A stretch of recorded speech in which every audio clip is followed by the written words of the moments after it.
ಕೆಲವೊಮ್ಮೆ ಮನೆಯಲ್ಲಿ ಏನಾದರೂ ಬದಲಾವಣೆಯಾಗುತ್ತದೆ. ಅದು ನಮಗೆ ಮೊದಲ ನೋಟದಲ್ಲೇ ಗುರುತಿಸಲಾಗುವುದಿಲ್ಲ. ಅದೇ ಗೋಡೆಗಳು, ಅದೇ ಕೊಠಡಿಗಳು, ಅದೇ ಜನರು, ಆದರೆ ವಾತಾವರಣವು ವಿಭಿನ್ನವಾಗಿ ಭಾಸವಾಗುತ್ತದೆ. ಕಾಣದ ಒಂದು ಉಪಸ್ಥಿತಿಯು ಸದ್ದಿಲ್ಲದೆ ಆ ಸ್ಥಳವನ್ನು ಮುಟ್ಟಿದಂತೆ. ಕನ್ಯಾ ರಾಶಿಯವರೇ, ನೀವು ಇತ್ತೀಚೆಗೆ ನಿಮ್ಮ ಮನೆಯನ್ನು ಬದಲಾಯಿಸಿರಬಹುದು. ವಾತಾವರಣದಲ್ಲಿ ನಿಮಗೆ ಸ್ವಲ್ಪ ವ್ಯತ್ಯಾಸ ಅನಿಸಿರಬಹುದು. ಒಂದು ದಿನ ಯಾವುದೇ ಸ್ಪಷ್ಟ ಕಾರಣವಿಲ್ಲದೆ ನಿಮ್ಮ ಮನಸ್ಥಿತಿ ಹಗುರವಾಗಿರಬಹುದು. ಒಂದು ಸಂಜೆ ಇದ್ದಕ್ಕಿದ್ದಂತೆ ಒಬ್ಬ ವೃದ್ಧ ವ್ಯಕ್ತಿ ಕಾಣಿಸಿಕೊಂಡರು, ಅಥವಾ ನೀವು ತಿಂಗಳುಗಳಿಂದ ಮುಂದೂಡುತ್ತಿದ್ದ ಏನೋ ಒಂದು ವಿಷಯ ಬಂದಿದೆ. ಮತ್ತು ಅತ್ಯಂತ ಆಸಕ್ತಿದಾಯಕ ವಿಷಯವೇನೆಂದರೆ, ಹೊರಗಿನಿಂದ ಬದಲಾವಣೆ ಚಿಕ್ಕದಾಗಿ ಕಂಡು ಬಂದಷ್ಟು ಅದರ ಪರಿಣಾಮವು ಆಳವಾಗಿರಬಹುದು. ರಾತ್ರಿಯ ಸಮಯ ಎಂದು ಹೇಳುತ್ತಿದ್ದೇವೆ. ಮನೆ ಬಹುತೇಕ ಶಾಂತವಾಗಿದೆ. ಫೋನ್ ಮೇಜಿನ ಮೇಲಿದೆ. ಇದ್ದಕ್ಕಿದ್ದಂತೆ ಹಳೆಯ ಪರದೆಯ ಮೇಲೆ ಸಂಪರ್ಕದ ಹೆಸರು ಕಾಣಿಸಿಕೊಳ್ಳುತ್ತದೆ. ನೀವು ಫೋನ್ ತೆಗೆದುಕೊಳ್ಳಲು ಕೈ ಚಾಚುತ್ತೀರಿ. ನಂತರ ನೀವು ನಿಲ್ಲಿಸುತ್ತೀರಿ. ನಿಮ್ಮ ಮನಸ್ಸು ಈಗ ಬೇಡ ಎಂದು ಹೇಳುತ್ತದೆ. ಇದು ಅತ್ಯಂತ ಚಿಕ್ಕದಾಗಿದೆ. ಒಂದು ಹಿಂಜರಿಕೆಯು ಸಾಮಾನ್ಯವಾಗಿ ಕಥೆಯ ಮೊದಲ ಪುಟವಾಗಿರುತ್ತದೆ. ಅದರ ಅರ್ಥವನ್ನು ನಾವು ಬಹಳ ನಂತರ ಅರ್ಥ ಮಾಡಿಕೊಳ್ಳುತ್ತೇವೆ. ಕನ್ಯಾ ರಾಶಿಯ ಈಗಿನ ಪ್ರಮುಖ ಸಮಯವೇನೆಂದರೆ, ಮುಖ್ಯವಾದ ವಿಷಯವೇನೆಂದರೆ, ಹಠಾತ್ ಲಾಭವಲ್ಲ, ಬದಲಾಗಿ ನಿಮ್ಮ ವೈಯಕ್ತಿಕ ಜೀವನಕ್ಕೆ ಕ್ರಮೇಣ ಹತ್ತಿರವಾಗುವ ಶಕ್ತಿಯ ಪ್ರಭಾವ ಕಾಣಿಸಿಕೊಳ್ಳುತ್ತದೆ.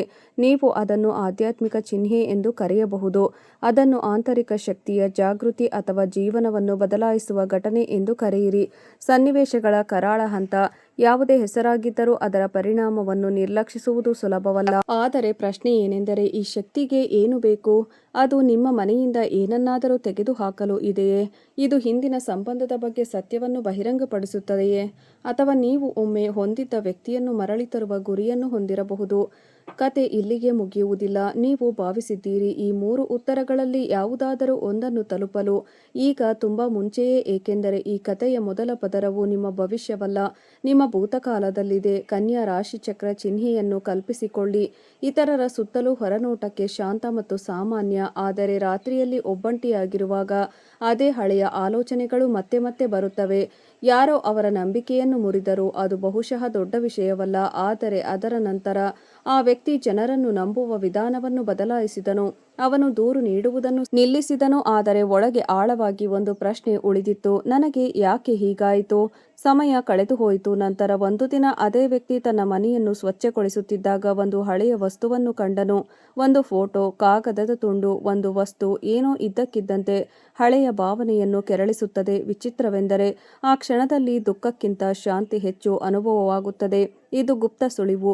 ಕೆಲವೊಮ್ಮೆ ಜೀವನವು ಹಳೆಯ ನೋವನ್ನು ಮತ್ತೆ ಅನುಭವಿಸುವುದಿಲ್ಲ. ನಿಮ್ಮನ್ನು ಮತ್ತೆ ದುಃಖಕ್ಕೆ ತಳ್ಳಲು ಅವನು ಅದನ್ನು ಹೊರಗೆ ತರುತ್ತಾನೆ. ಇದರಿಂದ ನೀವು ಇದನ್ನು ಮೊದಲ ಬಾರಿಗೆ ನಿಜವಾಗಿಯೂ ಇರುವಂತೆ ನೋಡಿರಬಹುದು. ಮತ್ತು ಕನ್ಯಾ ರಾಶಿಯವರಿಗೆ ಈ ಆಂತರಿಕ ಬದಲಾವಣೆಯು ಭವಿಷ್ಯದಲ್ಲಿ ಅನೇಕ ಘಟನೆಗಳ ಹಾದಿಯನ್ನು ನಿರ್ಧರಿಸಬಹುದು. ಆದರೆ ಮನೆಗೆ ತಲುಪುವ ಶಕ್ತಿಯು ಕೇವಲ ಹಳೆಯ ನೋವಿನ ಬಗ್ಗೆ ಅಲ್ಲ. ಇದರ ಇನ್ನೊಂದು ಬದಿಯು ಮುಂಬರುವ ನಿರ್ಧಾರಕ್ಕೆ ಸಂಬಂಧಿಸಿದೆ ಎಂದು ತೋರುತ್ತದೆ. ನೀವು ಬಹಳ ಸಮಯದಿಂದ ಮುಂದೂಡುತ್ತಿದ್ದ ನಿರ್ಧಾರವನ್ನು ನೀವು ಎದುರಿಸುವ ಸಾಧ್ಯತೆ ಇದೆ. ಅದು ಒಂದು ನಡೆಯಾಗಿರಬಹುದು, ಕೆಲಸಕ್ಕೆ ಸಂಬಂಧಿಸಿದ ನಿರ್ಧಾರ ತೆಗೆದುಕೊಳ್ಳಬಹುದು, ನೀವು ಸಂಬಂಧದಲ್ಲಿ ಮಿತಿಗಳನ್ನು ಹೊಂದಿರಬೇಕಾಗಬಹುದು, ಮತ್ತು ಅಥವಾ ಯಾರೊಂದಿಗಾದರೂ ಮತ್ತೆ ಮಾತನಾಡಬೇಕಾಗಬಹುದು. ನೀವು ಒಮ್ಮೆ ನಿಮ್ಮನ್ನು ದೂರವಿಡಬೇಕೆಂದು ಭಾವಿಸಿದ ವ್ಯಕ್ತಿಯಿಂದ ದೂರವಿರಬೇಕಾಗಬಹುದು. ನಿರ್ಧಾರ ನಿಮ್ಮದಾಗಿದೆ ಎಂದು ನೀವು ಭಾವಿಸುವಿರಿ, ಆದರೆ ಬಹುಶಃ ಸಂದರ್ಭಗಳು ನಿಮ್ಮನ್ನು ಈಗಾಗಲೇ ಆ ಹಂತಕ್ಕೆ ಕರೆದೊಯ್ದಿರಬಹುದು. ಮತ್ತು ನಂತರ ಒಂದು ಸಣ್ಣ ಘಟನೆ ಸಂಭವಿಸುತ್ತದೆ. ಆ ಸಮಯದಲ್ಲಿ ನಿಮಗೆ ಅದನ್ನು ನೆನಪಿಸಿಕೊಳ್ಳಲು ಸಹ ಸಾಧ್ಯವಾಗುವುದಿಲ್ಲ. ಬಹುಶಃ ವ್ಯಕ್ತಿಯ ನಡವಳಿಕೆಯಲ್ಲಿ ಹಠಾತ್ ಬದಲಾವಣೆ, ಬಹುಶಃ ಮನೆಯಲ್ಲಿ ಹೇಳಿದ ಒಂದು ಸರಳ ವಿಷಯ, ಬಹುಶಃ ಒಂದು ಸಂದೇಶ. ಸಾಮಾನ್ಯವೆಂದು ತೋರುತ್ತವೆ, ಆದರೆ ಆ ಘಟನೆಯ ನಂತರ ನಿಮ್ಮ ಸುತ್ತಲಿನ ಅನೇಕ ಹಳೆಯ ವಿಷಯಗಳು ಹೊಸ ಅರ್ಥವನ್ನು ಕಾಣಲು ಪ್ರಾರಂಭಿಸುತ್ತವೆ. ನಿಜವಾದ ಶಕ್ತಿಯ ಸಂಕೇತವು ನಿಮ್ಮ ಮನಸ್ಸಿನಲ್ಲಿ ಮುಳುಗಲು ಪ್ರಾರಂಭಿಸುತ್ತದೆ. ನಿಮ್ಮ ಜೀವನಕ್ಕೆ ಏನನ್ನಾದರೂ ಸೇರಿಸುವ ಮೊದಲು ನಿಮ್ಮಲ್ಲಿ ಇಲ್ಲದಿರುವುದನ್ನು ನಿಮಗೆ ತೋರಿಸಲು ಅವಳು ಬಯಸುತ್ತಾಳೆ. ಅದನ್ನು ನೋಡುವುದನ್ನು ತಪ್ಪಿಸಿ ಮತ್ತು ಈ ಚಿಹ್ನೆಯು ಸರಿಯಾದ ದಿಕ್ಕಿನಲ್ಲಿ ಮುಂದುವರೆದರೆ ಮುಂಬರುವ ದಿನಗಳಲ್ಲಿ ನಿಮ್ಮ ಮನೆಗೆ ಸಂಬಂಧಿಸಿದ ಏನಾದರೂ ಹೊರಹೊಮ್ಮಬಹುದು. ಅದು ನಿಮ್ಮ ಮೇಲೆ ಮಾತ್ರ ಪರಿಣಾಮ ಬೀರುತ್ತದೆ. ಇದು ನಿಮ್ಮ ಮನಸ್ಸಿನ ಮೇಲೆ ಮಾತ್ರವಲ್ಲದೆ ನಿಮಗೆ ಹತ್ತಿರವಿರುವ ಯಾರೊಂದಿಗಾದರೂ ಇರುವ ಸಂಬಂಧದ ಮೇಲೂ ಪರಿಣಾಮ ಬೀರುತ್ತದೆ. ಮತ್ತು ಆ ವ್ಯಕ್ತಿಯು ಅದರಿಂದ ಏಕೆ ಪ್ರಭಾವಿತನಾಗುತ್ತಾನೆ? ಅದು ಸಂಪರ್ಕಗೊಳ್ಳುತ್ತದೆಯೇ? ಈಗ ಇದಕ್ಕೆ ಉತ್ತರಿಸುವುದನ್ನು ತಡೆಹಿಡಿಯುವುದು ಮುಖ್ಯ, ಏಕೆಂದರೆ ಮುಂದಿನ ಹಂತವು ಕಥೆಯ ಸಾಮಾನ್ಯವೆಂದು ತೋರುವ ಸಂಭಾಷಣೆಯನ್ನು ತಲುಪುತ್ತದೆ. ಆದರೆ ಅವನ ಒಂದು ವಾಕ್ಯದಲ್ಲಿ ಕನ್ಯಾ ರಾಶಿಯ ಗುಪ್ತ ಸೂಚನೆ ಇರಬಹುದು. ಮರುದಿನ ಬೆಳಿಗ್ಗೆ ಎಲ್ಲವೂ ಸಹಜವಾಗಿತ್ತು. ಚಹಾದ ಅದೇ ಪರಿಮಳ, ಕಿಟಕಿಯಿಂದ ಬರುವ ಅದೇ ಬೆಳಕು, ಮನೆ ಕೆಲಸಗಳ ಅದೇ ಶಬ್ದಗಳು. ಹೊರಗಿನಿಂದ ನೋಡಿದರೆ ಅವರು ಅಸಾಮಾನ್ಯವಾದುದನ್ನು ಗಮನಿಸುವುದಿಲ್ಲ. ಆದರೆ ಕನ್ಯಾ ರಾಶಿಚಕ್ರ ಚಿಹ್ನೆಯ ಜನರು ಈ ದಿನ ವಿಚಿತ್ರವಾದ ಅಶಾಂತಿಯನ್ನು ಅನುಭವಿಸುತ್ತಿದ್ದರು. ಸ್ಪಷ್ಟ ಕಾರಣವಿಲ್ಲದ ಒಂದು ರೀತಿಯ ಆತಂಕ. ಆದರೂ ಅವರ ಮನಸ್ಸುಗಳು ನಿರಂತರವಾಗಿ ಅಜ್ಞಾತವಾದ ಯಾವುದೋ ವಿಷಯದ ಬಗ್ಗೆ ಅಲೆದಾಡುತ್ತಿದ್ದವು. ವಿಷಯವು ಎಳೆಯುತ್ತಲೇ ಇರುತ್ತದೆ. ನಂತರ ಸಂಭಾಷಣೆ ನಡೆಯಿತು. ಅದು ಕೇವಲ ನಿಮಿಷಗಳ ಕಾಲ ನಡೆಯಿತು. ಮನೆಯಲ್ಲಿ ಯಾರೋ ಆಕಸ್ಮಿಕವಾಗಿ ಹೀಗೆ ಹೇಳಿದರು. ಆ ಸಮಯದಲ್ಲಿ ಅದು ಹೆಚ್ಚು ಅರ್ಥವಾಗುತ್ತಿರಲಿಲ್ಲ. ಆದರೆ ಸಂಭಾಷಣೆ ಮುಗಿದ ನಂತರ ಆ ವಾಕ್ಯ ನನ್ನ ಮನಸ್ಸಿನಲ್ಲಿ ಸುಳಿದಾಡುತ್ತಲೇ ಇತ್ತು. ಕೆಲವೊಮ್ಮೆ ಏನನ್ನಾದರೂ ಬಿಟ್ಟು ಬಿಡುವುದು ನಷ್ಟವಲ್ಲ, ಅದು ಜಾಗದ ಸೃಷ್ಟಿ. ಅದು ಸರಳ ಸತ್ಯ. ಆದರೆ ಒಬ್ಬ ವ್ಯಕ್ತಿಯು ಹಳೆಯ ಸಂಬಂಧ, ಹಳೆಯ ಭಯ ಅಥವಾ ಇತರರ ಬಗ್ಗೆ ಚಿಂತಿತವಾಗಿರುವಾಗ ಇದೇ ಮಾತನ್ನು ಹೇಳಿದ್ದರೆ ಊಹಿಸಿ. ನೀವು ಹಳೆಯ ನಿರ್ಧಾರವನ್ನೇ ಹಿಡಿದಿದ್ದರೆ ಅದರ ಅರ್ಥ ಬದಲಾಗುತ್ತದೆ. ಕನ್ಯಾ ರಾಶಿಯವರ ಜೀವನದಲ್ಲಿ ಇದೀಗ ಇದೇ ಆಗುತ್ತಿರಬಹುದು. ನಿಮ್ಮಿಂದ ಏನೋ ಕಿತ್ತುಕೊಳ್ಳಲಾಗಿದೆ, ಅದು ದೂರವಾಗುವುದಿಲ್ಲ. ಆದರೆ ನಿಮ್ಮ ಸುತ್ತಲಿನ ಸಂದರ್ಭಗಳು, ನೀವು ಬಹಳ ಸಮಯದಿಂದ ಯಾವುದೋ ಹಳೆಯ ಹೊರೆಯನ್ನು ಹಿಡಿದಿಟ್ಟುಕೊಂಡಿರುವ ಸ್ಥಳವೇ ನೀವು ಹೋಗಲಿರುವ ಸ್ಥಳ ಎಂದು ನಿಮಗೆ ಮನವರಿಕೆ ಮಾಡಲು ಪ್ರಯತ್ನಿಸುತ್ತಿರಬಹುದು. ಹೊಸದೇನಾದರೂ ಹೊರಹೊಮ್ಮಲು ಸ್ವಲ್ಪ ಜಾಗ ಬೇಕಾಗುತ್ತದೆ ಮತ್ತು ಅಲ್ಲಿಯೇ ಕಥೆಯ ಇನ್ನೊಂದು ಬದಿ ಬರುತ್ತದೆ. ಒಮ್ಮೆ ನಿಮ್ಮನ್ನು ನಿರಾಸೆಗೊಳಿಸಿದ ವ್ಯಕ್ತಿ ನಿಮ್ಮ ಕಥೆಯ ಖಳನಾಯಕನಲ್ಲ. ಅವನ ಪಾತ್ರವು ನಿಮ್ಮನ್ನು ನಿಮ್ಮ ಮಿತಿಗೆ ತಳ್ಳುವುದಾಗಿರಬಹುದು. ನಮಗೆ ಗುರುತಿಸಲು ಕಲಿಸುತ್ತದೆ ಮತ್ತು ಈ ತಿಳುವಳಿಕೆಗೆ ಸಮಯ ತೆಗೆದುಕೊಳ್ಳುತ್ತದೆ, ಏಕೆಂದರೆ ಗಾಯವು ತಾಜಾವಾಗಿದ್ದಾಗ ಒಬ್ಬ ವ್ಯಕ್ತಿ ಆ ವ್ಯಕ್ತಿಯನ್ನು ನೋಡುತ್ತಾನೆ.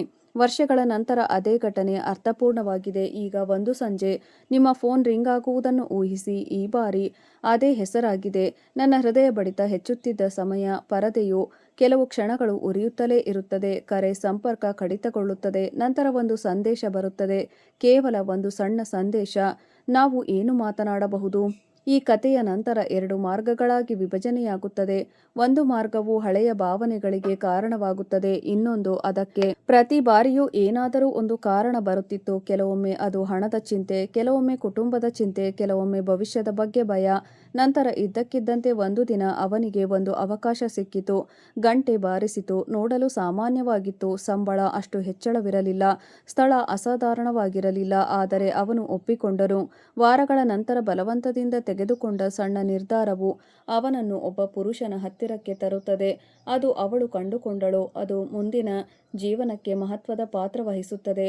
ಕೆಲವೊಮ್ಮೆ ಮಹತ್ವದ ತಿರುವು ಅದರ ಪ್ರತಿಭೆಯಿಂದ ವ್ಯಾಖ್ಯಾನಿಸಲ್ಪಡುವುದಿಲ್ಲ. ಅದು ತುಂಬಾ ಸಾಮಾನ್ಯವಾಗಿ ಪ್ರಾರಂಭವಾಗುತ್ತದೆ. ಕನ್ಯಾ ರಾಶಿಯ ಮುಂಬರುವ ಬದಲಾವಣೆಗಳು ಇದೇ ರೀತಿಯದ್ದಾಗಿರಬಹುದು. ಅದ್ಭುತವಾದದ್ದೇನೂ ಇಲ್ಲ. ಇದ್ದಕ್ಕಿದ್ದಂತೆ ಆಕಾಶದಿಂದ ಏನೋ ಕಾಣಿಸಿಕೊಂಡಿತು. ಅವರೋಹಣ ಘಟನೆಯಲ್ಲ, ಆದರೆ ಒಂದು ಸಣ್ಣ ನಿರ್ಧಾರ, ಸಂಭಾಷಣೆ, ಸಭೆ, ಮನೆಯಲ್ಲಿ ಬದಲಾವಣೆ ಅಥವಾ ಹಳೆಯ ಸಮಸ್ಯೆಯೊಂದು ಮತ್ತೆ ಹುಟ್ಟಿಕೊಳ್ಳುತ್ತದೆ ಮತ್ತು ಇದೆಲ್ಲದರ ನಡುವೆ ಒಂದು ಮಾದರಿ ಬೆಳೆಯುತ್ತದೆ.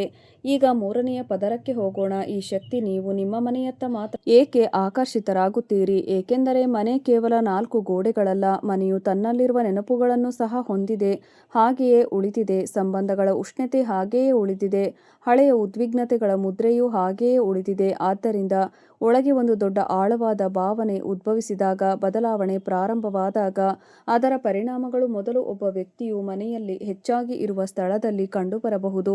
ನಿಮ್ಮ ಕೋಣೆಯ ವ್ಯವಸ್ಥೆಯನ್ನು ಬದಲಾಯಿಸುವ ಹಂಬಲ ನಿಮಗೆ ಇದ್ದಕ್ಕಿದ್ದಂತೆ ಉಂಟಾಗಬಹುದು. ನೀವು ಹಳೆಯದನ್ನು ತೆಗೆದುಹಾಕುವ ಬಗ್ಗೆ ಯೋಚಿಸಬಹುದು. ನೀವು ಯಾರನ್ನಾದರೂ ಆಹ್ವಾನಿಸಲು ಬಯಸಬಹುದು ಅಥವಾ ಸ್ವಲ್ಪ ಸಮಯದವರೆಗೆ ಜನರಿಂದ ದೂರವಿರಲು ಬಯಸಬಹುದು. ಈ ಸಣ್ಣ ನಡವಳಿಕೆಯನ್ನು ಕೇವಲ ಅಸಂಬದ್ಧವೆಂದು ತಳ್ಳಿಹಾಕಬೇಕಾಗಿಲ್ಲ. ಅವು ನಿಮ್ಮೊಳಗೆ ನಡೆಯುತ್ತಿರುವ ಪ್ರಕ್ರಿಯೆಯ ಭಾಗವಾಗಿರಬಹುದು. ಆದರೆ ಇಲ್ಲಿ ಒಂದು ವಿಷಯ ಬಹಳ ಮುಖ್ಯ. ಈ ಶಕ್ತಿಯು ನಿಮ್ಮನ್ನು ಭಯಪಡುವಂತೆ ಕೇಳುತ್ತಿಲ್ಲ. ಅದು ನಿಮ್ಮನ್ನು ಯಾವುದೋ ಅದೃಶ್ಯ ಬೆದರಿಕೆಯ ಮುಂದೆ ಇಡುತ್ತಿಲ್ಲ. ಬದಲಾಗಿ ಸಿಗ್ನಲ್. ಬೇರೆ ಏನೋ ಇದೆ. ನಿಮ್ಮ ಜೀವನದಲ್ಲಿ ಬಹಳ ದಿನಗಳಿಂದ ಸಿಲುಕಿಕೊಂಡಿದ್ದ ಯಾವುದೋ ಒಂದು ವಿಷಯಕ್ಕೆ ಈಗ ಪರಿಹಾರದ ಅಗತ್ಯವಿದೆ ಮತ್ತು ಬಹುಶಃ ಅದಕ್ಕಾಗಿಯೇ ಮುಂಬರುವ ಒಬ್ಬ ವ್ಯಕ್ತಿಯ ಪಾತ್ರವು ಇದ್ದಕ್ಕಿದ್ದಂತೆ ಪ್ರಮುಖವಾಗುತ್ತದೆ. ಆ ವ್ಯಕ್ತಿ ಯಾರು? ಇದು ಇನ್ನೂ ಸ್ಪಷ್ಟವಾಗಿಲ್ಲ, ಆದರೆ ಅವರನ್ನು ಮುಖದಿಂದ ಗುರುತಿಸಲಾಗುತ್ತದೆ. ಮೊದಲು ಅದು ಅವನ ನಡವಳಿಕೆಯಾಗಿರುತ್ತದೆ. ಅವನು ನಿಮಗೆ ತಡವಾಗಿದೆ ಎಂದು ನೀವು ಆರಂಭದಲ್ಲಿ ಭಾವಿಸಬಹುದಾದ ಒಂದು ವಿಷಯವನ್ನು ಹೇಳುತ್ತಾನೆ. ಅಗತ್ಯವಿತ್ತು ಮತ್ತು ಆ ಕ್ಷಣದಲ್ಲಿಯೇ ಹಿಂದಿನ ಅನೇಕ ಘಟನೆಗಳು ಒಂದಕ್ಕೊಂದು ಸಂಪರ್ಕ ಸಾಧಿಸಲು ಪ್ರಾರಂಭಿಸಿದವು, ಏಕೆಂದರೆ ಶಕ್ತಿ ನಿಮ್ಮ ಮನೆಗೆ ಬಂದಿದೆ. ಅವಳ ಉದ್ದೇಶ ಕೇವಲ ನಿಮ್ಮ ಮನೆ ಬಾಗಿಲಲ್ಲಿ ಬರುವುದಲ್ಲ. ಅವಳು ಮುಚ್ಚಿದ ಬಾಗಿಲನ್ನು ತೋರಿಸುತ್ತಿದ್ದಾಳೆ ಮತ್ತು ಬಾಗಿಲಿನ ಹಿಂದೆ ಏನಿದೆಯೋ ಅದು ನಿಮ್ಮ ಹಿಂದಿನ ಮತ್ತು ಭವಿಷ್ಯದ ನಿರ್ಧಾರಗಳಿಗೆ ಸಂಬಂಧಿಸಿದೆ. ಈಗ ಇದನ್ನು ಅರ್ಥ ಮಾಡಿಕೊಳ್ಳಿ. ನೀವು ಮುಗಿದಿದೆ ಎಂದು ಭಾವಿಸಿದ ಯಾವುದೋ ಕತೆ ಬಹುಶಃ ಮುಗಿದಿಲ್ಲ. ಅದರ ಮುಂದಿನ ಅಧ್ಯಾಯವು ನಿಮ್ಮ ಕೈಯಲ್ಲಿದೆ. ಈಗ ಅದು ನಿಧಾನವಾಗಿ ನಿಮಗೆ ಬಹಿರಂಗಗೊಳ್ಳಲಿದೆ. ಕೆಲವೊಮ್ಮೆ ಒಂದು ಘಟನೆಯ ಬಗ್ಗೆ ಸತ್ಯವು ಅದು ನಡೆದ ದಿನದಂದು ಸ್ಪಷ್ಟವಾಗುವುದಿಲ್ಲ. ತಿಂಗಳುಗಳ ನಂತರ ಯಾವುದೋ ಸಣ್ಣ ಘಟನೆ ಇದ್ದಕ್ಕಿದ್ದಂತೆ ಹಳೆಯ ದೃಶ್ಯವನ್ನು ಮರಳಿ ತರುತ್ತದೆ. ಈ ಸಮಯದಲ್ಲಿ ಕನ್ಯಾ ರಾಶಿಯವರಿಗೂ ಇದೇ ರೀತಿಯ ಸಂಪರ್ಕವು ರೂಪುಗೊಳ್ಳುತ್ತಿರುವಂತೆ ಕಾಣುತ್ತಿದೆ. ಅದೇ ಫೋನ್ ಮತ್ತೆ ನಿಮ್ಮ ಮುಂದೆ ಇದೆ ಎಂದು ಕಲ್ಪಿಸಿಕೊಳ್ಳಿ. ಈ ಬಾರಿ ಅದು ಕರೆ ಬರುವುದಿಲ್ಲ, ಕೇವಲ ಒಂದು ಸಂದೇಶ. ತುಂಬಾ ಸರಳ ಪದದಲ್ಲಿ ಬರೆಯಲಾಗಿದೆ. ಆ ದಿನ ಏನಾಯಿತು ಎಂಬುದರ ಪೂರ್ಣ ಕಥೆಯನ್ನು ನಾನು ನಿಮಗೆ ಎಂದಿಗೂ ಹೇಳಲಿಲ್ಲ. ನೀವು ಸಂದೇಶವನ್ನು ಓದುತ್ತಿದ್ದಂತೆ ಕೆಲವು ಸೆಕೆಂಡ್ಗಳ ಕಾಲ ಪರದೆಯ ಮೇಲೆ ದಿಟ್ಟಿಸಿ ನೋಡುತ್ತೀರಿ. ಪ್ರತ್ಯುತ್ತರವನ್ನು ಟೈಪ್ ಮಾಡಲು ಬೆರಳುಗಳು ಚಲಿಸುತ್ತವೆ. ನಂತರ ನಿಲ್ಲಿಸುತ್ತೀರಿ, ಏಕೆಂದರೆ ಪ್ರಶ್ನೆ ಉದ್ಭವಿಸುತ್ತದೆ, ಇಡೀ ವಿಷಯವು ತುಂಬ ಮುಖ್ಯವಾಗಿದ್ದರೆ ಅದನ್ನು ಏಕೆ ಇಷ್ಟು ದಿನ ಮರೆಮಾಡಲಾಯಿತು? ಇಲ್ಲಿಂದ ಆ ಹಳೆಯ ಅಧ್ಯಾಯ ಬರುತ್ತದೆ. ಗಂಟೆಯ ಅರ್ಥ ಬದಲಾಗಲು ಪ್ರಾರಂಭಿಸುತ್ತದೆ. ಯಾರಾದರೂ ನಿಮ್ಮನ್ನು ಉದ್ದೇಶಪೂರ್ವಕವಾಗಿ ದೂರವಿಡುತ್ತಿದ್ದಾರೆ ಎಂದು ನೀವು ಭಾವಿಸಬಹುದು. ಸಂಬಂಧದಲ್ಲಿ ಅಂತರವಿರಬಹುದು. ನೀವು ನಿಮ್ಮ ನ್ಯೂನತೆಗಳನ್ನು ಒಪ್ಪಿಕೊಂಡಿರಬಹುದು. ಬಹುಶಃ ನೀವು ನಿಮ್ಮ ಬಗ್ಗೆ ನಿಜವಾಗಿಯೂ ಕಾಳಜಿ ವಹಿಸಿದ್ದರೆ ಅವರು ಎಂದಿಗೂ ಹಾಗೆ ಮಾಡುತ್ತಿರಲಿಲ್ಲ ಎಂದು ನಿಮಗೆ ನೀವೇ ಹೇಳಿಕೊಂಡಿರಬಹುದು. ಆದರೆ ಆ ಸನ್ನಿವೇಶಗಳಿಗೆ ಬೇರೆಯದೇ ವಿವರಣೆ ಇರಬಹುದು. ಕೆಲವೊಮ್ಮೆ ಜನರು ಸಂಬಂಧದಿಂದ ಹಿಂದೆ ಸರಿಯುವುದಿಲ್ಲ, ಏಕೆಂದರೆ ಅವರ ಭಾವನೆಗಳು ಆ ಸಮಯದಲ್ಲಿ ನಿಭಾಯಿಸುವ ಸಾಮರ್ಥ್ಯ ಅವರಲ್ಲಿ ಇಲ್ಲದ ಕಾರಣ ಅವರು ಹಿಂದೆ ಸರಿಯುತ್ತಾರೆ. ವ್ಯತ್ಯಾಸವು ದೊಡ್ಡದಾಗಿದೆ. ಮುಂಬರುವ ಸಮಯದಲ್ಲಿ ವಯಸ್ಸಾದ ವ್ಯಕ್ತಿಯಿಂದ ಯಾವುದೇ ಚಲನೆ ಕಂಡುಬಂದರೆ ಕನ್ಯಾ ರಾಶಿಯವರು ಅವರ ಮಾತುಗಳನ್ನು ಮಾತ್ರವಲ್ಲದೆ ಅವರ ಸಲಹೆಗಳನ್ನು ಕೇಳಬೇಕಾಗುತ್ತದೆ. ನಡವಳಿಕೆಯನ್ನು ನೋಡಬೇಕು, ಏಕೆಂದರೆ ಈ ಬಾರಿ ಪರೀಕ್ಷೆ ಯಾರು ಹಿಂತಿರುಗಿದರು ಎಂಬುದಲ್ಲ, ಅವನು ಹಿಂತಿರುಗಿದಾಗ ನಿಮ್ಮೊಳಗೆ ಏನು ಬದಲಾಗುತ್ತದೆ ಎಂಬುದು ಪರೀಕ್ಷೆಯಾಗುತ್ತದೆ. ಮನೆಗೆ ಸಂಬಂಧಿಸಿದ ಒಂದು ಸಣ್ಣ ಘಟನೆಯೂ ಸಹ ಮಹತ್ವದ್ದಾಗುವ ಹಂತ ಇದು. ಒಂದು ದಿನ ಮನೆಯಲ್ಲಿ ಒಂದು ಹಠಾತ್ ಚರ್ಚೆ ಉದ್ಭವಿಸಬಹುದು. ಅದು ನಿಮ್ಮನ್ನು ನೇರವಾಗಿ ಸ್ಪರ್ಶಿಸುತ್ತದೆ. ಸಂಬಂಧಿಯೊಬ್ಬರು ಏನನ್ನಾದರೂ ಚರ್ಚಿಸಬಹುದು, ಹಳೆಯ ಪ್ರಕರಣವನ್ನು ಉಲ್ಲೇಖಿಸಬಹುದು, ಕೆಲವು ವಸ್ತುಗಳನ್ನು ತೆಗೆದುಹಾಕುವ ಕಾಗದದ ತುಂಡು ಸಿಗಬಹುದು, ನೀವು ಒಂದು ಛಾಯಾಚಿತ್ರವನ್ನು ನೋಡಬಹುದು, ಅಥವಾ ದೀರ್ಘಕಾಲದಿಂದ ಮಾತನಾಡದ ಯಾರೊಬ್ಬರ ಹೆಸರು ಸಂಭಾಷಣೆಯಲ್ಲಿ ಬರಬಹುದು. ನೀವು ಹೊರಗೆ ಸಾಮಾನ್ಯವಾಗಿರುತ್ತೀರಿ, ಆದರೆ ಒಳಗೆ ಹಳೆಯ ನೆನಪು ಜಾಗೃತಗೊಳ್ಳುತ್ತದೆ. ಮತ್ತು ಈ ಬಾರಿ ವ್ಯತ್ಯಾಸವೇನೆಂದರೆ, ನಿಮ್ಮನ್ನು ದುರ್ಬಲಗೊಳಿಸುವ ಬದಲು ನೆನಪು ನಿಮ್ಮನ್ನು ಬಲಪಡಿಸುತ್ತದೆ. ನಾನು ಆ ಘಟನೆಯನ್ನು ಎಂದಾದರೂ ಸರಿಯಾಗಿ ಅರ್ಥ ಮಾಡಿಕೊಂಡಿದ್ದೇನೆಯೇ? ಈ ಪ್ರಶ್ನೆಯೇ ಭವಿಷ್ಯದ ಹಾದಿಯನ್ನು ಬದಲಾಯಿಸಬಹುದು, ಏಕೆಂದರೆ ಒಬ್ಬ ವ್ಯಕ್ತಿಯು ತನ್ನ ಹಿಂದಿನದನ್ನು ಪ್ರತಿಬಿಂಬಿಸಿದಾಗ ವ್ಯಾಖ್ಯಾನ ಬದಲಾದರೆ ಭವಿಷ್ಯದ ನಿರ್ಧಾರಗಳು ಸಹ ಬದಲಾಗಲು ಪ್ರಾರಂಭಿಸುತ್ತವೆ. ಈಗ ಇನ್ನೊಂದು ಪರಿಸ್ಥಿತಿಯನ್ನು ಪರಿಗಣಿಸಿ. ಒಬ್ಬ ಮಹಿಳೆ ತನ್ನ ಮನೆಯಲ್ಲಿ ಬದಲಾವಣೆಗಾಗಿ ಬಹಳ ಸಮಯದಿಂದ ಕಾಯುತ್ತಿದ್ದಳು. ಪ್ರತಿ ಬಾರಿ ಕೆಲಸ ಮುಂದೂಡಲ್ಪಟ್ಟಾಗಲೂ ಸಮಯ ಇನ್ನೂ ಬಂದಿಲ್ಲ ಎಂದು ಅವನು ಭಾವಿಸಿದನು. ನಂತರ ಯಾವುದೇ ನಿರ್ದಿಷ್ಟ ಯೋಜನೆ ಇಲ್ಲದೆ ಅವನು ಮನೆಯಲ್ಲಿ ಒಂದು ಕೋಣೆಯನ್ನು ತೆರವುಗೊಳಿಸಲು ಪ್ರಾರಂಭಿಸಿದನು. ಅವನು ಹಳೆಯ ವಸ್ತುಗಳನ್ನು ದೂರವಿಟ್ಟನು. ಅವಳು ಕೆಲವು ವಿಷಯಗಳನ್ನು ಸ್ಪಷ್ಟಪಡಿಸಿದಳು. ಮರುದಿನ ಬೆಳಗ್ಗೆ ಅವಳು ತಿಂಗಳುಗಳಿಂದ ಕಾಯುತ್ತಿದ್ದ ಕರೆ ಬಂದಿತು. ಎರಡು ಘಟನೆಗಳು ನೇರವಾಗಿ ಸಂಬಂಧಿಸಿವೆಯೇ ಹೇಳಲು ಅಸಾಧ್ಯ. ಆದರೆ ಆ ಕ್ಷಣದಲ್ಲಿ ಅವಳಿಗೆ ಒಂದು ವಿಷಯ ಸ್ಪಷ್ಟವಾಯಿತು.